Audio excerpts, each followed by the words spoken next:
coming up next on The Voice of Alabama Politics. Is there a war on women's health in the legislature? Also, the V team takes a look at the big tax breaks going to ALFA. And Mike Hubbard screaming leaks, leaks, leaks from the grand jury, while a leaker is whispering in his ear, "You're in big trouble, Mike." All this and much, much more coming up next on The V. The Voice of Alabama Politics, with your host, Bill Brett, and the V team with Claire Austin, Susan Britt, Jack Campbell, Baron Coleman, Charlana Spencer, and special reports with Jonathan Barbie. Now, the #1 political show in Alabama, The V.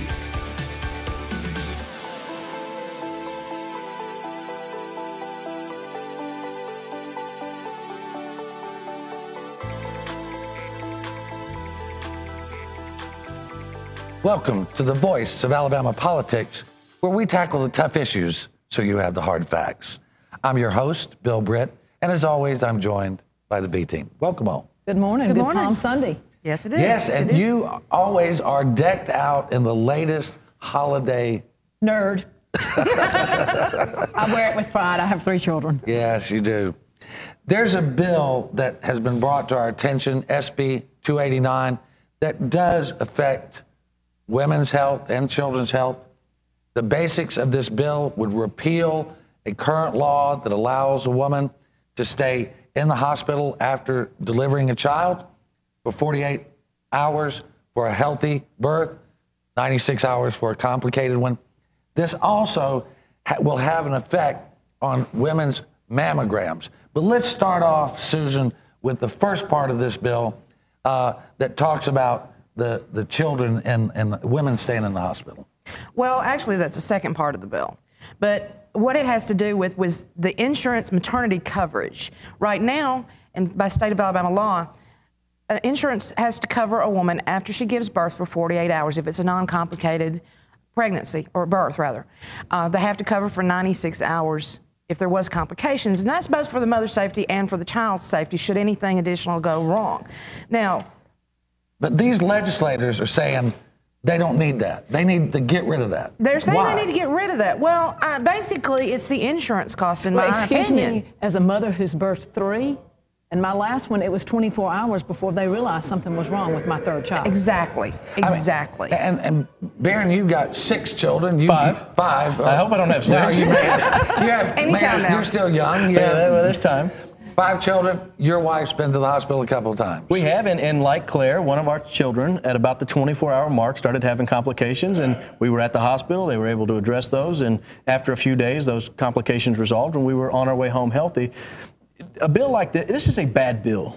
And if you are a woman or someone who may one day want to have birth, this bill should terrify you. Because right now you have a right to be there 48 hours, and they can't let you go early unless you and your doctor agree. Right. It takes the woman out of that decision. This bill takes the woman out. And it's basically now they can shove you out after, I don't know, I mean, there's no timeline anymore. You can stay, but you get to pay for it. Yeah, the insurance doesn't have to cover it by law if it stays this way. Well, and let me just say something. As a Republican, we're always short on women voters. Why do these Republican senators in our Alabama legislative process want to come out and make more female voters across this state matter at them than they might already be? I'm a Republican. I'm not happy with this bill because I am a mother of 3, and I did have that problem 24 hours later. Don't get me started on the whole issue of mammograms because I'm dealing with that as well. Well, we need to talk about that. Under this bill, a woman goes in, gets a mammogram.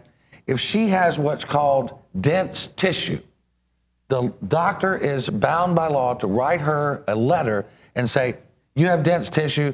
We can't tell from this mammogram if you have cancer. That's something that the woman's informed of. If not, they could have cancer and never know it. Well, you know, where I go, and I live in central Alabama, when I go, I know before I leave there, they tell me if my mammogram is good or bad. Now, I do have a personal situation with my mother who had one last April and then comes up this September, and she has stage 3 breast cancer, which you don't get stage 3 breast cancer, I'm sorry, in 6 months. But Exactly. this is a big issue for women. It's a huge issue for women. Let me read a little something, just, I don't know, from the American Cancer Society here. It says, having dense breast tissue is linked to an increased risk of getting breast cancer. Now, yes, they can tell us when we have the mammogram that what their suspicions are, but shouldn't your physician sent you over there, recommend you go have a mammogram, shouldn't they be responsible also in this for letting you know what their opinion is? And by this law, they don't have to. They're out of the loop. Well, one of the things that drove me crazy is somebody said, well, they don't want these women getting hysterical and wanting all these various tests. Let me ask you how hysterical a man's going to get if he thinks they have prostate cancer. How many tests is he going to want? But there's no bill for that. But let's back up. I mean, I know men who have had breast cancer working in Montgomery at the State House. I know of a former lobbyist, a man who died of breast cancer. So this really is not just targeted towards women. And back to this, a breast density issue. I mean, a lot of times it can be in the tissue and it could go deep back into the walls, almost to the lung. And I would like to think that most of these cancer centers, when they do these mammograms, that they let their patients know. I will have to say ours lets us know immediately. I can't tell you what they do throughout the rest of the state, though. Well, we're going to have to drop that question right there because we have another insurance-related piece here. Since we broke the story, pointing out that ALFA has a huge tax advantage over every other insurance provider in the state, I've had 2 lawmakers come forward and say they were threatened by ALFA if they voted for the governor's tax package. ALFA would run someone against them. We know this happens in the back rooms of the state legislature, but these people are really upset about this. And people called me and said they didn't know that the premium insurance paid by insurance companies is the largest single part of the Alabama general fund. I think I mentioned that to you because I had spoken to somebody in the halls about this. I mean, this is a big deal, isn't it? Well, it's a gigantic deal. When you have one insurance provider getting a competitive advantage over everybody else, it is a massive, massive scandal, I think. They've had this for 20 years. The idea was to say, well, it may spur economic growth. Guess what, folks? It hasn't. Alabama is typically, at least the last few years, been dead last in economic growth in the entire country. How about we start going after some of things like this where we're providing huge tax benefits to companies to try to spur economic growth? It's not working. Let me tell you how important this is to the budget. Over only the last 4 years, we're talking about over $1 billion to the general fund coming from these insurance companies. This is not a small matter. But if you take it, go ahead, Claire. Well, I was going to say, their argument is they give, I believe it's $2.41 million. Is that right? Something like that they give that off the bat, they go to the general fund. So when you said this behooves ALFA and every other insurance company, or does it just give a shelter for ALFA, or is it also State Farm? You can others? Let me answer it like this. Okay, if you add, and there's about 57 insurers that take advantage of this. Of the $110 million in the last 4 years that was paid in premium tax credits or got premium tax credits, ALFA and State Farm, just those two, were $96 million of that $110 million so figure. basically a quarter of it is spread out all over the rest of the companies. Now, ALFA says there are 1,100 companies that take advantage of it, but that's not very much. I heard one of them say 113 companies. So these numbers, it's around. I've seen the reports. It's in the 50 range. It's not anything above. It's not above 60. But here's the, let's boil it. Let's not get too far in the weeds. Let's boil it down to the brass tacks. About 15% of our non-education spending in the state comes from this tax, the insurance premium tax. It should be paid fairly across the board by insurance companies. We shouldn't single out ALFA or add State Farm in the lump to make it seem fair that two companies are taking advantage of it. We need to develop a premium tax plan that assesses everybody equally. That's what Governor Bentley wants, and we're going to have to leave it right there. You're watching The V, the voice of Alabama politics. We'll be right back with some more startling news and analysis.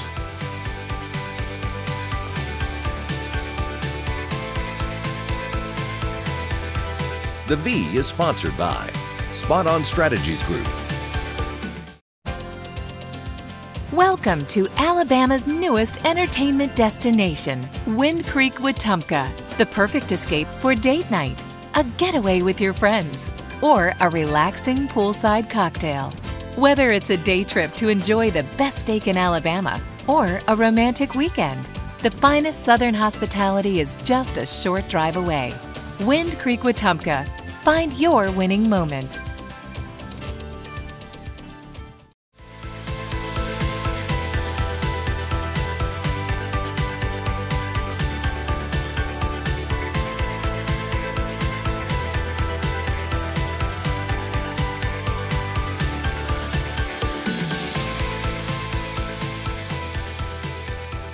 Welcome back to the voice of Alabama politics.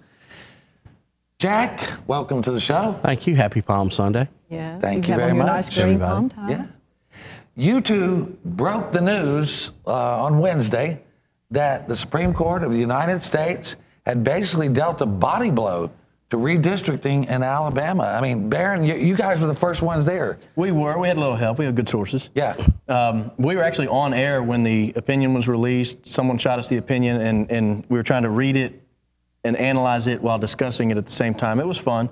And it'll be a couple of weeks before the full ramifications are known of this thing. But what we know right off the bat, the Supreme Court disagreed with the trial court and with the Court of Appeals and with the Republican supermajority that these were constitutional districts. The districts as presently drawn have not necessarily been ruled unconstitutional, but the analysis used to support them at the trial court and the Court of Appeals has been ruled incorrect, inapplicable, and Well, if by chance they end up with this being the redistricting plan thrown out, that throws us into chaos, doesn't it? Well, if you're around in 1982, we had new lines that were declared unconstitutional and thrown out, and the new elections were ordered in 83. The entire legislature was up for re-election. It was a mess, and it was very costly. And if that happens this time, it's going to be utter chaos, I think. So, and I'm Lord, sure we don't have any money in the general fund now. What's going to happen if we have to have elections? Well, and let me say this about it, too. Well, there were two things that make me think ultimately the Supreme Court will hold them unconstitutional. The first thing is the date of the release. They released this this past Wednesday, the date of the anniversary of the culmination of the Selma to Montgomery March, March 25th. Which really was the beginning of the voting rights Absolutely. issue. And this is very symbolic. The second thing was there was a line in there that said, above all else, except for one man, one vote, they did try to do that part correctly. Other than that, racial characteristics were the primary motivating factor in dividing these lines up. There's no way the trial court can get around that. That's evidence. They testified to that. And because of that, I think ultimately this will be held unconstitutional. I don't know whether they will order new elections or how they're going to do it, but my guess is this body is presently constituted at some point will change. Well, that's going to be some interesting developments over the next few months. Something that we learned this week, emails released as a result of motions filed in the Mike Hubbard felony case, showed that he and Bob Riley discussed starting a shadow party if Bill Armistead won re-election. What happened, Jack? they did. They formed the Shady Party with Alabama 2014 PAC after Bill Armistead defeated Jay Love for chair in February of 2011. 1 month later, Riley formed Alabama 2014 PAC and tried to circumvent the party, and we get people to write him checks so that he and Mike Hubbard could distribute that money to candidates that they liked. And might I add, they were also calling large donors from around the state saying, we want you to give to the governor's committee. So Governor Riley was running the PAC, but at the state GOP, the 4 years prior to that, it was still the governor's committee or governor's circle where you could commit $10,000 over a 4-year period of time, which Chairman Armistead and them were doing the same. So a lot of businesses thought they were given to the party, and then in reality, they found out they were given to the Riley-Hubbard Shady Party. I mean, these guys said that they started this basically because they wanted to elect real Republicans. How many real Republicans did they elect?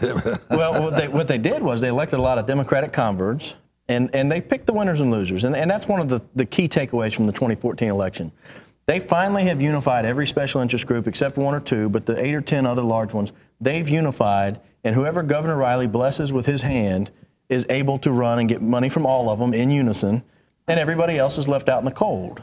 I mean, you basically have a Republican Party and then the party of Riley and Hubbard. You do, and here's the more disturbing thing. If this is what these guys were saying in email, what on earth were these guys saying on the phone and face-to-face? Right. Because these are pretty damning comments on email where everybody knows emails don't go away. Weren't some of the monies raised during a legislative session? Okay, back to that.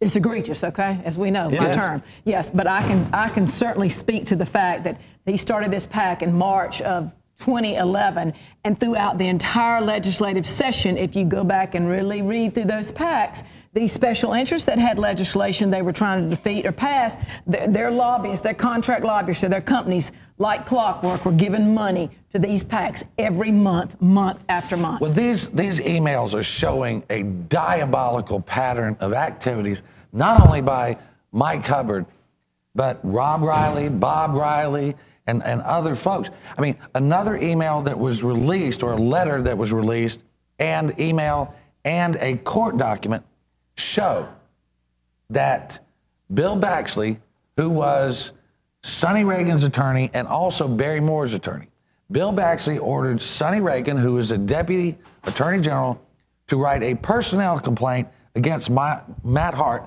who's the chief prosecutor, against Mike Hubbard. Then he turned around and told his other client, Barry Moore, to file a motion to have those personnel records subpoenaed to the court.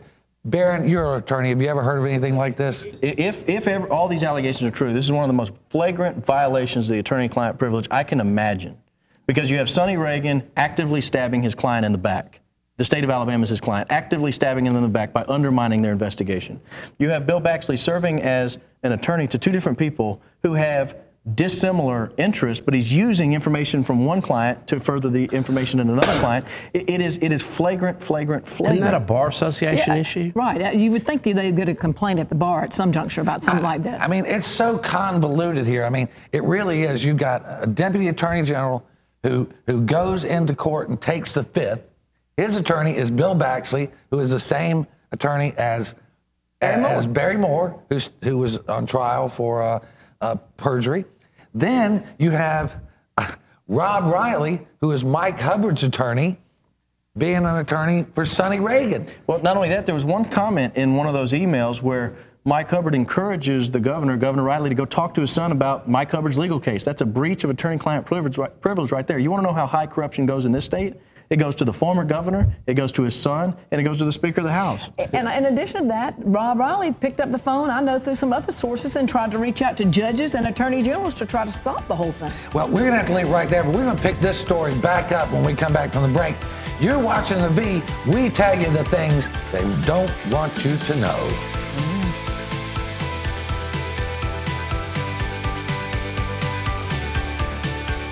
The V is sponsored by MediaWorks Communications, quality video production and marketing services. Welcome to Alabama's newest entertainment destination, Wind Creek, Wetumpka, the perfect escape for date night, a getaway with your friends, or a relaxing poolside cocktail. Whether it's a day trip to enjoy the best steak in Alabama or a romantic weekend, the finest Southern hospitality is just a short drive away. Wind Creek, Wetumpka. Find your winning moment.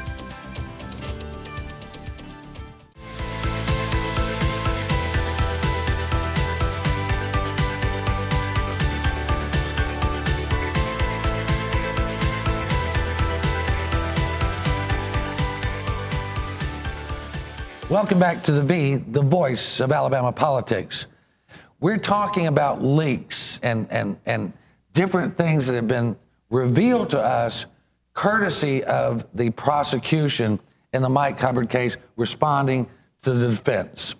Now, what we have learned at the request of J. Mark White, Hubbard's defense attorney, is that in these emails, they were receiving what appears to be leaked information from inside the Attorney General's office. Yet, for months and months and months, almost 2 years, they've been crying, leaks, leaks, leaks. My name's listed, your name's listed, where they say there's leaks. What do you say to that? Where's the leaks? Well, two things. One is when you're saying they were receiving the information and they were alleging the leaks, you're talking about Mike Hubbard's defense team. Yeah. They were the ones receiving the leaks. Right. Now, my name was in some of the filings, your name was in some of the filings as people supposedly receiving leaks. No leaks over here. I'm assuming no leaks over there. No leaks over here. Now, Look, if someone someone faucet, right, if someone tunes into a radio show and they hear something and they say, "Hey, we need to investigate this," if the prosecution picks up a newspaper or reads on a website and says, "Hey, this looks like corruption, let's investigate this," that's not a leak. That's an investigator doing their job. So that's the first thing I'd say. Second thing I'd say is this Sonny Reagan thing. I mentioned in the last segment that the corruption goes all the way to a former governor, the current Speaker of the House, perhaps even the former governor's son. It also goes to a former attorney general. Again, you want to know why we're dead last in everything?